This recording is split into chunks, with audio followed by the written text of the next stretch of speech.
Tek otantik nasıl yapılır atölyeme hoş geldiniz arkadaşlar. Biliyorsunuz ki içinde bulunduğumuz olağanüstü bir durum var ve bu olağanüstü durumda koronadan, Covid-19'dan yani mümkün olduğunca korunmamız gerekiyor. Tabii ki bunun için ilk yapmamız gereken evde kalmak. Fakat mecbur kaldık, diyelim ki dışarıya çıktık. O zaman da mümkün olduğunca kendimizi izole ederek korunmamız gerekiyor arkadaşlar. Bunun için maske ve eldiven kullanımı oldukça yaygın ki benim de bir maske videom var. Geçmiş videolarımda bulabilirsiniz. Fakat gözleri de unutmamamız gerekiyor arkadaşlar. Biliyorsunuz ki gözlerden de bu virüs vücudumuza girebiliyor ve ben bir şapka tasarladım sizler için. Genel olarak gözlerimizi ve yüzümüzü koruma altına alabileceğimiz bir şapka. Bu şapkanın benzerleri internet üzerinden yüksek fiyatlara satılıyor. Fakat biz evimizdeki şapkalarla ve bulabileceğimiz malzemelerle bunu kolaylıkla yapabiliriz. Ben sizlere küçük bir şapka üzerinden modeli tarif edeceğim. Siz bunu isterseniz yetişkin şapkalarında da uygulayabilirsiniz kolaylıkla. Bu tarz videoların devamı ve diğer evde kal videolarımı da takip edebilmek için kanalıma abone olursanız sevinirim arkadaşlar.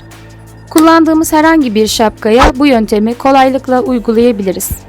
Bunun için saydam bir plastik kullanacağız. Plastik örtüler. Bunları metre usulü kırtasiyelerden ya da hırdavatçılardan bulabilirsiniz. İlk önce şapkamıza göre ölçüyoruz. Yüzümüzün ne kadarını kaplamasını istiyorsak o kadar ölçümüzü aldıktan sonra kalan kısmı oval bir şekilde kesiyoruz. Herhangi bir siyah kumaştan, penye, ipten ya da biyeden faydalanabilirsiniz etrafını bu şekilde makineyle dikmek için.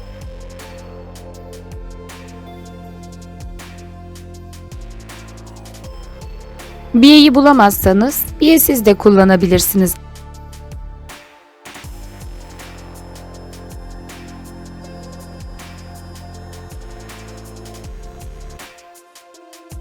Etrafı biye ile gittikten sonra da şapkamıza dikiş makinesiyle monte ediyorum. Evinizde dikiş makinesi yoksa bunu kolaylıkla elinizde de dikerek yapabilirsiniz.